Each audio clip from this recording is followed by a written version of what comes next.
ओम शांति।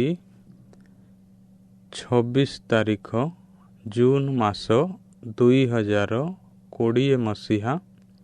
आजिर साकार महावाक्य बाबा कहउछंती, मिठे बच्चे तुमे माने एबे श्रीमत आधार रे साइलेंस अर्थात शांतिर अति को जाउछ। तुमको बाबांको ठारू शांतिर संपत्ति मिलुछि। सेही शांति मध्यरे सबु किछि अंतर्निहित। आजिर प्रश्न हैला, नुआ दुनियार स्थापनार मुख्य आधार कौन? उत्तर, पवित्रता। बाबा जेतेबेले ब्रह्मांको शरीर रे आसी नुआ दुनियार स्थापना करिथांती, सेतेबेले तुमे माने परस्पर मध्यरे भाई भौणी होई जाओ। स्त्री पुरुषर भावना समाप्त होई जाए। एही अंतिम जन्मरे पवित्र हेबा द्वारा पवित्र दुनियार मालिक होई जाओ। तुमे माने निजे निज सहित प्रतिज्ञा करिथाओ जे आमे परस्पर भाई भौणी होई रहिबु, विकारर दृष्टि रखिबु नाही, परस्पर को सावधान करी उन्नति को प्राप्त करिबु। आजिर गीत हैला, जाग सजनिया जाग। ओम शांति। मिठा मिठा आत्मिक संतान माने गीत शुणिले एवं बुद्धिरे स्वदर्शन चक्र घूरीगला। बाबा मध्य स्वदर्शन चक्रधारी अटंती, काहिंकिना सृष्टिर आदि मध्य अंत को जानिबा एहा हेउछि स्वदर्शन चक्रधारी हेबा। एही कथा बाबांको बिना आउ केही बुझाई परिबे नाही। तुम ब्राह्मण मानंकर मूल आधार साइलेंस। सबु मनुष्य माने मध्य कहिथांती, शांति देवता, हे शांति दाता। काहाकू हेले जणा नाही जे शांति किए देउछंती अथवा शांति धाम किए नहीं जिबे। एक कथा केवल तुमे पिला माने ही जानिछ। ब्राह्मण ही स्वदर्शन चक्रधारी हेउछंती। देवता माने स्वदर्शन चक्रधारी होई पारिबे नाही। राति दिनर केते फरक रहिछि। बाबा तुमको बुझाउछंती, तुमे प्रत्येक स्वदर्शन चक्रधारी अट। पुरुषार्थर क्रम अनुसारे बाबांको याद करिबा एहा ही मुख्य कथा अटे। बाबांको याद करिबा अर्थ शांतिर संपत्ति नेबा। शांतिरे सबु आसी जाउछि। तुमे दीर्घायु होई जाउछ।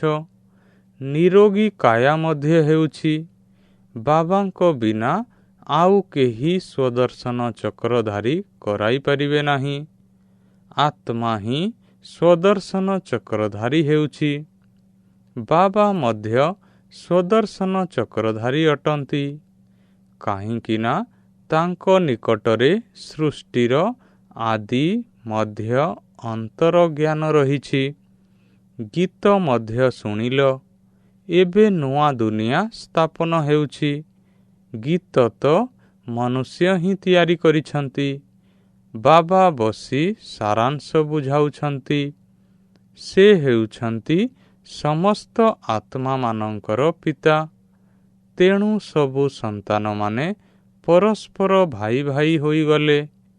जेबे बाबा नुआ दुनिया रचना करुछंती, तेबे प्रजापिता ब्रह्मांको द्वारा तुमे भाई भौणी हेउछ। प्रत्येक ब्रह्मा कुमार कुमारी अटंती। एही कथा बुद्धिरे रहिबा द्वारा स्त्री पुरुषर अभिमान दूर होई जिवो।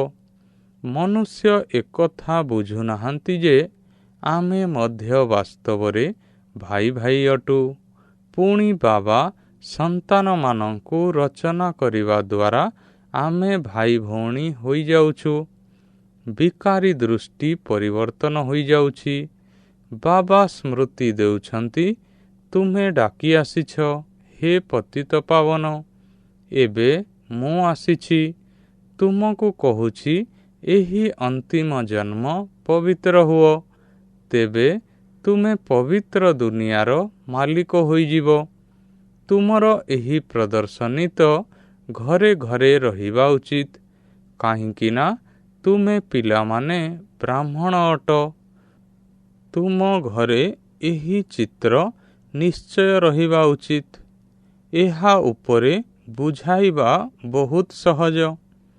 84ର ଚକ୍ର ତ ବୁଦ୍ଧିରେ ରହିଛି। ଆଜ୍ଞା, ତୁମକୁ ଗୋଟିଏ ଟିଚର ଦେଇଦେବା, ସେ ଆସି ସେବା କରି ଫେରିଯିବେ। ତୁମେ ପ୍ରଦର୍ଶନୀ ଲଗାଅ। ଭକ୍ତି ମାର୍ଗରେ ମଧ୍ୟ କେହି କୃଷ୍ଣଙ୍କର ପୂଜା କିମ୍ବା କିଛି ମନ୍ତ୍ର ଯନ୍ତ୍ର ନ ଜାଣିଥିଲେ ବ୍ରାହ୍ମଣଙ୍କୁ ଡାକିଥାନ୍ତି। ସେ ପ୍ରତ୍ୟହ ଆସି ପୂଜା କରିଥାନ୍ତି। ତୁମେ ମଧ୍ୟ ବ୍ରାହ୍ମଣୀଙ୍କୁ ଅର୍ଥାତ୍ ନିମିତ୍ତ ଭଉଣୀଙ୍କୁ ଡକାଇ ପାରିବ। ଏହା ତ ବହୁତ ସହଜ ସେବା ଅଟେ। ଯେବେ ବାବା ପ୍ରଜାପିତା ବ୍ରହ୍ମାଙ୍କ ଦ୍ୱାରା ସୃଷ୍ଟି ରଚନା କରିଥିବେ, ତେବେ ନିଶ୍ଚୟ ବ୍ରହ୍ମା କୁମାର କୁମାରୀମାନେ ଭଉଣୀ ଭାଇ ହୋଇଥିବେ। ପ୍ରତିଜ୍ଞା କରୁଛନ୍ତି, ଆମେ ଉଭୟ ଭାଇ ଭଉଣୀ ହୋଇ ରହିବୁ, ବିକାରର ଦୃଷ୍ଟି ରଖିବୁ ନାହିଁ, ପରସ୍ପରକୁ ସାବଧାନ କରି ଉନ୍ନତିକୁ ପ୍ରାପ୍ତ କରିବୁ। ମୁଖ୍ୟ ହେଉଛି ୟାଦର ଯାତ୍ରା। ଲୋକମାନେ ବିଜ୍ଞାନର ବଳ ଦ୍ୱାରା କେତେ ଉପରକୁ ଯିବା ପାଇଁ ଚେଷ୍ଟା କରୁଛନ୍ତି, କିନ୍ତୁ ଉପରେ କୌଣସି ଦୁନିଆ ନାହିଁ। ଏହା ହେଉଛି ବିଜ୍ଞାନର ଅତିକୁ ଯିବା। ଏବେ ତୁମେ ସାଇଲେନ୍ସର ଅତିକୁ ଯାଉଛ। ଶ୍ରୀମତ ମାଧ୍ୟମରେ ତାଙ୍କର ହେଲା ବିଜ୍ଞାନ ବଳ, ତୁମର ହେଲା ସାଇଲେନ୍ସ ବଳ। ପିଲାମାନେ ଜାଣିଛନ୍ତି, ଆତ୍ମା ତ ସ୍ୱୟଂ ଶାନ୍ତ ସ୍ୱରୂପ ଅଟେ। ଏହି ଶରୀର ଦ୍ୱାରା କେବଳ ଅଭିନୟ କରିବାକୁ ପଡ଼ିଥାଏ। କର୍ମ ବିନା ତ କେହି ରହିପାରିବେ ନାହିଁ। ବାବା କହୁଛନ୍ତି, ନିଜକୁ ଶରୀରରୁ ଅଲଗା ଆତ୍ମା ଭାବି ବାବାଙ୍କୁ ୟାଦ କର, ତେବେ ତୁମର ବିକର୍ମ ବିନାଶ ହେବ। ଏହା ବହୁତ ସହଜ ଅଟେ। ସବୁଠାରୁ ମୋର ଭକ୍ତ ଅଧିକ, ଅର୍ଥାତ୍ ଶିବଙ୍କର ପୂଜାରୀ ଅଟନ୍ତି, ତାଙ୍କୁ ବୁଝାଅ। ସର୍ବୋଚ୍ଚ ପୂଜା ଶିବଙ୍କର ହେଉଛି, କାହିଁକି ନା ସେ ହିଁ ସମସ୍ତଙ୍କର ସଦ୍ଗତି ଦାତା ଅଟନ୍ତି। ଏବେ ତୁମେ ପିଲାମାନେ ଜାଣୁଛ, ବାବା ଆସିଛନ୍ତି ସମସ୍ତଙ୍କୁ ସାଥିରେ ନେଇଯିବା ପାଇଁ। ନିଜ ସମୟରେ ଆମେ ମଧ୍ୟ ଡ୍ରାମା ଅନୁସାରେ କର୍ମାତୀତ ଅବସ୍ଥାକୁ ପ୍ରାପ୍ତ କରିବୁ, ପୁଣି ବିନାଶ ହୋଇଯିବ। ବହୁତ ପୁରୁଷାର୍ଥ କରିବାକୁ ହେବ, ଯାହାକି ଆମେ ଆତ୍ମାମାନେ ସତ୍ୱ ପ୍ରଧାନ ହୋଇଯିବୁ। ବାବାଙ୍କ ଶ୍ରୀମତରେ ଚାଲିବାକୁ ହେବ। ସେମାନେ ଶ୍ରୀମତ ଭଗବତ ଗୀତା କହୁଛନ୍ତି, କେତେ ବଡ଼ ମହିମା କରନ୍ତି। ଦେବତାମାନଙ୍କର ମଧ୍ୟ ମହିମା ଗାନ କରୁଛନ୍ତି। ସର୍ବଗୁଣ ସମ୍ପନ୍ନ, ସମ୍ପୂର୍ଣ୍ଣ ନିର୍ବିକାରୀ ବାବା ହିଁ ଆସି ସମ୍ପୂର୍ଣ୍ଣ ପାବନ କରାଉଛନ୍ତି। ଯେବେ ସମ୍ପୂର୍ଣ୍ଣ ପତିତ ଦୁନିଆ ହେଉଛି, ତେବେ ଯାଇ ବାବା ଆସି ସମ୍ପୂର୍ଣ୍ଣ ପାବନ ଦୁନିଆ କରାଉଛନ୍ତି। ସମସ୍ତେ କହୁଛନ୍ତି, ଆମେ ଭଗବାନଙ୍କର ସନ୍ତାନ, ତେବେ ନିଶ୍ଚୟ ସ୍ୱର୍ଗର ସମ୍ପତ୍ତି ମିଳିବା ଉଚିତ। ପ୍ରଜାପିତା ବ୍ରହ୍ମାଙ୍କ ଦ୍ୱାରା ଏବେ ଆମେ ଭାଇ ଭଉଣୀ ହେଉଛୁ। କଳ୍ପ ପୂର୍ବରୁ ମଧ୍ୟ ବାବା ଆସିଥିଲେ। ଶିବ ଜୟନ୍ତୀ ପାଳନ କରୁଛନ୍ତି। ନିଶ୍ଚୟ ପ୍ରଜାପିତା ବ୍ରହ୍ମାଙ୍କର ସନ୍ତାନ ହୋଇଥିବେ। ବାବାଙ୍କ ପାଖରେ ପ୍ରତିଜ୍ଞା କରୁଛନ୍ତି, ବାବା, ଆମେ ପରସ୍ପର ସାଥୀ ହୋଇ ପବିତ୍ର ରହୁଛୁ। ଆପଣଙ୍କ ନିର୍ଦ୍ଦେଶରେ ପରିଚାଳିତ ହେଉଛୁ। କୌଣସି ବଡ଼ କଥା ନୁହେଁ। ବର୍ତ୍ତମାନ ଏହା ଅନ୍ତିମ ଜନ୍ମ ଅଟେ। ଏହି ମୃତ୍ୟୁଲୋକ ବିନାଶ ହୋଇଯିବ। ଏବେ ତୁମେ ସମଜଦାର ଅର୍ଥାତ୍ ବୁଦ୍ଧିମାନ ହେଉଛ। କେହି ନିଜକୁ ଭଗବାନ କହିଲେ ତୁମେ କହିବ, ଭଗବାନ ତ ସମସ୍ତଙ୍କର ସଦ୍ଗତି ଦାତା ଅଟନ୍ତି। ଇଏ ପୁଣି ନିଜକୁ କିପରି ଭଗବାନ ବୋଲାଇ ପାରିବେ? କିନ୍ତୁ ବୁଝୁଛନ୍ତି ଯେ ଡ୍ରାମାର ଖେଳ ଅଟେ। ବାବା ତୁମକୁ ସ୍ୱଦର୍ଶନ ଚକ୍ରଧାରୀ କରାଉଛନ୍ତି। ବାବା କହୁଛନ୍ତି, ଏବେ ସେବାରେ ତତ୍ପର ରୁହ। ଘରେ ଘରେ ପ୍ରଦର୍ଶନୀ ଲଗାଅ। ଏହାଠାରୁ ମହାନ ପୁଣ୍ୟକର୍ମ ଆଉ କିଛି ନାହିଁ। କାହାକୁ ବାବାଙ୍କ ପରିଚୟ ଦେବା, ଏହାଠାରୁ ବଳିଦାନ ଆଉ କିଛି ନାହିଁ। ବାବା କହୁଛନ୍ତି, କେବଳ ମୋତେ ମନେ ପକାଇଲେ ପାପ ନାଶ ହେବ। ବାବାଙ୍କୁ ଏଥିପାଇଁ ଡାକୁଛନ୍ତି, ହେ ପତିତ ପାବନ, ମୁକ୍ତିଦାତା, ପଥପ୍ରଦର୍ଶକ, ଆସ। ତୁମର ନାମ ମଧ୍ୟ ପାଣ୍ଡବ। ଏହା ମଧ୍ୟ ଗାୟନ ରହିଛି। ବାବା ମଧ୍ୟ ପଣ୍ଡା ଅଟନ୍ତି। ସମସ୍ତ ଆତ୍ମାଙ୍କୁ ନେଇଯିବେ। ସେମାନେ ହେଲେ ଶାରୀରିକ ପଣ୍ଡା, ଇଏ ହେଲେ ଆତ୍ମିକ ପଣ୍ଡା। ତାହା ହେଲା ଶରୀର ସହ ଯାତ୍ରା, ଏହା ହେଲା ଆତ୍ମାର ଯାତ୍ରା। ସତ୍ୟ ଯୁଗରେ ଭକ୍ତି ମାର୍ଗ ଭଳି ଶରୀର ସହ ତୀର୍ଥଯାତ୍ରା ହେବ ନାହିଁ। ସେଠାରେ ତୁମେ ପୂଜ୍ୟ ହେଉଛ। ଏବେ ବାବା ତୁମକୁ କେତେ ବୁଦ୍ଧିମାନ କରାଉଛନ୍ତି। ତେଣୁ ବାବାଙ୍କ ମତରେ ଚାଲିବା ଦରକାର ନା। କୌଣସି ବି ସନ୍ଦେହ ଥିଲେ ପଚାରିବା ଉଚିତ। ଏବେ ବାବା କହୁଛନ୍ତି, ମଧୁର ସନ୍ତାନମାନେ ଦେହୀ ଅଭିମାନୀ ହୁଅ। ନିଜକୁ ଆତ୍ମା ଭାବି ବାବାଙ୍କୁ ୟାଦ କର। ତୁମେ ମୋର ଗେହ୍ଲା ସନ୍ତାନ ଅଟ ନା। ଅଧା କଳ୍ପର ତୁମେ ହେଉଛ ପ୍ରେମିକା। ଏକମାତ୍ର ବାବାଙ୍କର ଢେର ନାମ ରଖିଦେଇଛନ୍ତି। କେତେ ନାମ, କେତେ ମନ୍ଦିର ତିଆରି କରୁଛନ୍ତି। ମୁଁ ଜଣେ ଅଟେ ନା। ମୋର ନାମ ହେଉଛି ଶିବ। ମୁଁ 5000 ବର୍ଷ ପୂର୍ବରୁ ଭାରତକୁ ହିଁ ଆସିଥିଲି। ପିଲାମାନଙ୍କୁ ପୋଷ୍ୟ କରିଥିଲି। ଏବେ ମଧ୍ୟ ପୋଷ୍ୟ କରୁଛି। ବ୍ରହ୍ମାଙ୍କ ସନ୍ତାନ ହୋଇଥିବା କାରଣରୁ ତୁମେ ନାତି ନାତୁଣୀ ହୋଇଗଲ। ଏଠାରେ ଆତ୍ମାକୁ ହିଁ ସମ୍ପତ୍ତି ମିଳୁଛି। ସେଥିରେ ଭାଇ ଭଉଣୀର ପ୍ରଶ୍ନ ଉଠୁନାହିଁ। ଆତ୍ମା ହିଁ ପାଠ ପଢ଼ୁଛି, ସମ୍ପତ୍ତି ନେଉଛି। ସମସ୍ତଙ୍କର ହକ୍ ରହିଛି। ତୁମେ ଏହି ପୁରୁଣା ଦୁନିଆରେ ଯାହା କିଛି ଦେଖୁଛ, ଏସବୁ ବିନାଶ ହୋଇଯିବ। ମହାଭାରତ ଲଢ଼େଇ ମଧ୍ୟ ହେବ। ବେହଦର ବାବା ବେହଦର ସମ୍ପତ୍ତି ଦେଉଛନ୍ତି। ବେହଦର ଜ୍ଞାନ ଶୁଣାଉଛନ୍ତି। ତେଣୁ ତ୍ୟାଗ ମଧ୍ୟ ବେହଦର ଆବଶ୍ୟକ। ତୁମେ ଜାଣିଛ, କଳ୍ପ ପୂର୍ବରୁ ମଧ୍ୟ ବାବା ରାଜଯୋଗ ଶିଖାଇଥିଲେ। ରାଜସ୍ୱ ଅଶ୍ୱମେଧ ଯଜ୍ଞ ରଚନା କରିଥିଲେ। ପୁଣି ରାଜତ୍ୱ ପାଇଁ ସତ୍ୟଯୁଗୀ ନୂଆ ଦୁନିଆ ନିଶ୍ଚୟ ଆବଶ୍ୟକ। ପୁରୁଣା ଦୁନିଆର ବିନାଶ ମଧ୍ୟ ହୋଇଥିଲା। ଏହା 5000 ବର୍ଷର କଥା ଅଟେ ନା। ଏହି ଲଢ଼େଇ ଲାଗିଥିଲା, ଯାହା ଦ୍ୱାରା ସ୍ୱର୍ଗର ଗେଟ୍ ଖୋଲିଥିଲା। ବୋର୍ଡ ଉପରେ ମଧ୍ୟ ଲେଖିଦିଅ, ସ୍ୱର୍ଗର ଦ୍ୱାର କିପରି ଖୋଲୁଛି। ଆସି ବୁଝ। ତୁମେ ବୁଝାଇ ନ ପାରିଲେ ଅନ୍ୟକୁ ଡାକିପାର। ପୁଣି ଧୀରେ ଧୀରେ ବୃଦ୍ଧି ହୋଇ ଚାଲିବ। ତୁମେ କେତେ ଢେର ବ୍ରାହ୍ମଣ ବ୍ରାହ୍ମଣୀ ପ୍ରଜାପିତା ବ୍ରହ୍ମାଙ୍କର ସନ୍ତାନ ଅଟ। ଶିବ ବାବାଙ୍କ ଠାରୁ ସମ୍ପତ୍ତି ମିଳୁଛି। ସେ ହିଁ ସମସ୍ତଙ୍କର ପିତା ଅଟନ୍ତି। ଏହି କଥାକୁ ତ ବୁଦ୍ଧିରେ ଭଲ ଭାବରେ ମନେ ରଖିବାକୁ ହେବ। ଆମେ ବ୍ରାହ୍ମଣ ପୁଣି ଦେବତା ହେଉଛୁ। ଆମେ ହିଁ ଦେବତା ଥିଲୁ, ପୁଣି ଚକ୍ର ଲଗାଇଲୁ। ଆମେ ଏବେ ବ୍ରାହ୍ମଣ ହୋଇଛୁ, ପୁଣି ବିଷ୍ଣୁପୁରୀକୁ ଯିବୁ। ଜ୍ଞାନ ହେଉଛି ବହୁତ ସହଜ, କିନ୍ତୁ କୋଟିକରେ କେହି ଜଣେ ବୁଝୁଛନ୍ତି। ପ୍ରଦର୍ଶନୀକୁ କେତେ ଢେର ଆସୁଛନ୍ତି। କେହି ମୁସ୍କିଲରେ ବୁଝୁଛନ୍ତି, କେହି ତ କେବଳ ମହିମା କରୁଛନ୍ତି, ବହୁତ ଭଲ, ଆମେ ଆସିବୁ। ବିରଳ କେହି 7 ଦିନର କୋର୍ସ କରୁଛନ୍ତି।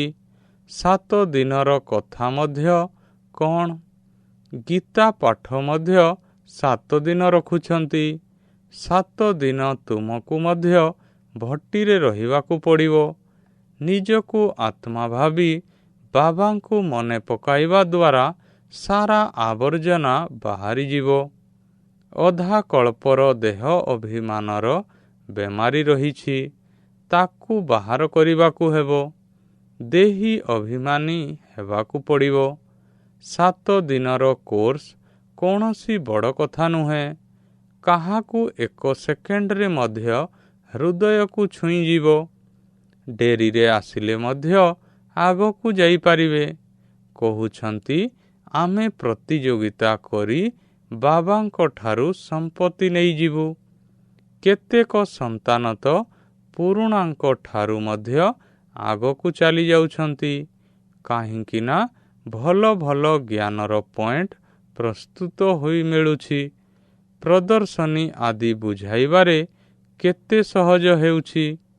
ନିଜେ ନ ବୁଝାଇ ପାରିଲେ ଭଉଣୀଙ୍କୁ ଡାକ। ପ୍ରତ୍ୟହ ଆସି ଜ୍ଞାନ ଶୁଣାଇ ଯାଆନ୍ତୁ। 5000 ବର୍ଷ ପୂର୍ବରୁ ଏହି ଲକ୍ଷ୍ମୀ ନାରାୟଣଙ୍କର ରାଜ୍ୟ ଥିଲା, ଯାହାକି 1250 ବର୍ଷ ଚାଲିଲା। କେତେ ଛୋଟ କାହାଣୀ ଅଟେ। ଆମେ ହିଁ ଦେବତା ଥିଲୁ, ପୁଣି ଆମେ ହିଁ କ୍ଷତ୍ରିୟ, ବୈଶ୍ୟ, ଶୂଦ୍ର ହେଲୁ। ଆମେ ଆତ୍ମା, ପୁଣି ବ୍ରାହ୍ମଣ ହେଲୁ। ହମ୍ ସୋର ଅର୍ଥ ବାବା କେତେ ଯୁକ୍ତିଯୁକ୍ତ ଭାବେ ବୁଝାଉଛନ୍ତି। ବିଷ୍ଣୁଙ୍କର ବିରାଟ ରୂପରେ ବ୍ରାହ୍ମଣଙ୍କୁ ଏବଂ ଶିବ ବାବାଙ୍କୁ ରଖିନାହାନ୍ତି। ଅର୍ଥ କିଛି ହେଲେ ବୁଝି ନାହାନ୍ତି। ଏବେ ତୁମକୁ ୟାଦର ମେହନତ କରିବାକୁ ହେବ। ଆଉ କୌଣସିଥିରେ ସନ୍ଦେହ କରିବା ଅନୁଚିତ। ବିକର୍ମାଜିତ ହୋଇ ଉଚ୍ଚ ପଦ ପାଇବାକୁ ହେଲେ ଏହି ଚିନ୍ତନକୁ ବନ୍ଦ କରିବାକୁ ହେବ ଯେ ଏହା କାହିଁକି ହେଉଛି, ଇଏ ଏପରି କାହିଁକି କରୁଛି। ଏସବୁ କଥାକୁ ଛାଡ଼ି ଗୋଟିଏ ଚିନ୍ତନ ରହୁ ଯେ ମୋତେ ତମ ପ୍ରଧାନରୁ ସତ ପ୍ରଧାନ ହେବାକୁ ପଡ଼ିବ।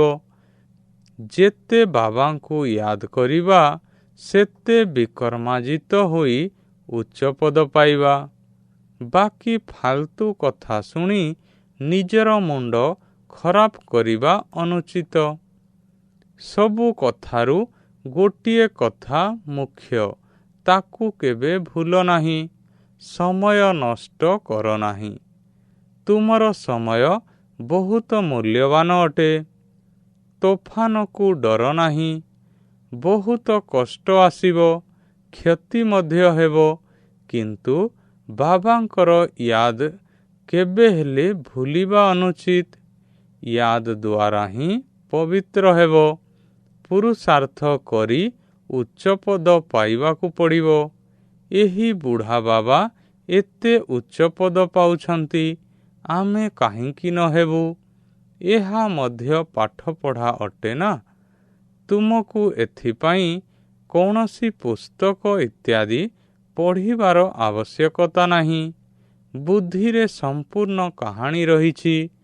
କେତେ ଛୋଟ କାହାଣୀ ଅଟେ, 1 ସେକେଣ୍ଡର କଥା। ଜୀବନ ମୁକ୍ତି 1 ସେକେଣ୍ଡରେ ମିଳୁଛି। ମୂଳ କଥା ହେଉଛି ବାବାଙ୍କୁ ୟାଦ କର। ବାବା ଯିଏକି ତୁମକୁ ବିଶ୍ୱର ମାଲିକ କରାଉଛନ୍ତି, ତାଙ୍କୁ ତୁମେ ଭୁଲି ଯାଉଛ। କହୁଛନ୍ତି ସମସ୍ତେ କ'ଣ ରାଜା ହେବେ? ଆରେ ତୁମେ ସମସ୍ତଙ୍କ ଚିନ୍ତା କାହିଁକି କରୁଛ? ସ୍କୁଲରେ ଏପରି କ'ଣ କେହି ଭାବନ୍ତି କି ସମସ୍ତେ କ'ଣ ବୃତ୍ତି ପାଇବେ କି? ପାଠ ପଢ଼ାରେ ଲାଗି ପଡ଼ନ୍ତି ନା। ପ୍ରତ୍ୟେକଙ୍କର ପୁରୁଷାର୍ଥରୁ ବୁଝାଯାଏ ଯେ ଇଏ କ'ଣ ପଦ ପାଇବେ। ଆଚ୍ଛା, ମିଠା ମିଠା ଶିକିଲ ଦେ ସନ୍ତାନମାନଙ୍କ ପ୍ରତି ମାତା ପିତା ବାପ ଦାଦାଙ୍କର ମଧୁର ସ୍ନେହଭରା ସ୍ମୃତି ଏବଂ ସୁପ୍ରଭାତ। ଆତ୍ମିକ ପିତାଙ୍କର ଆତ୍ମିକ ସନ୍ତାନମାନଙ୍କୁ ନମସ୍ତେ। ଧାରଣା ପାଇଁ ମୁଖ୍ୟ ସାର। ପ୍ରଥମ ପଏଣ୍ଟ, ବର୍ତ୍ତମାନ ସମୟ ବହୁତ ମୂଲ୍ୟବାନ ଅଟେ। ଏହାକୁ ଫାଲତୁ କଥାରେ ନଷ୍ଟ କରିବାର ନାହିଁ। ଯେତେ ବି ତୋଫାନ ଆସୁ, କ୍ଷୟକ୍ଷତି ହେଉ, କିନ୍ତୁ ବାବାଙ୍କ ସ୍ମୃତିରେ ରହିବାକୁ ହେବ। 2 ନମ୍ବର ପଏଣ୍ଟ, ତମ ପ୍ରଧାନରୁ ସତ ପ୍ରଧାନ ହେବାର ହିଁ ଚିନ୍ତନ କରିବାକୁ ହେବ। ଅନ୍ୟ କୌଣସି ଚିନ୍ତନ ନ ଚାଲୁ। ହମ୍ ସୋ ହମ୍ର ଛୋଟିଆ କାହାଣୀକୁ ବହୁତ ଭଲ ଭାବରେ ବୁଝି ଅନ୍ୟକୁ ବୁଝାଇବାକୁ ହେବ। ଆଜିର ବରଦାନ, ଦାତା ପଣିଆର ଭାବନା ଦ୍ୱାରା ଇଚ୍ଛା ମାତ୍ରର ଅବିଦ୍ୟା ସ୍ଥିତିର ଅନୁଭବ କରି ତୃପ୍ତ ଆତ୍ମା ହୁଅ।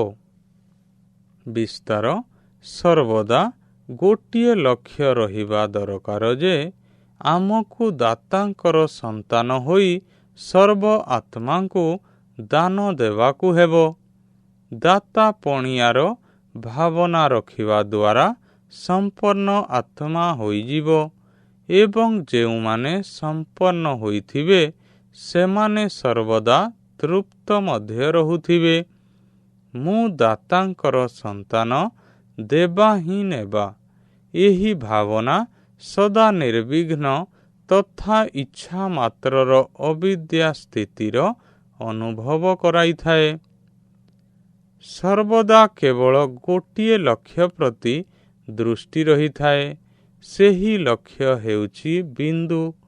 ଅନ୍ୟ କୌଣସି କଥାର ବିସ୍ତାରକୁ ଦେଖୁଥିଲେ ମଧ୍ୟ ଦେଖ ନାହିଁ, ଶୁଣୁଥିଲେ ମଧ୍ୟ ଶୁଣ ନାହିଁ। ଆଜିର ସ୍ଲୋଗାନ,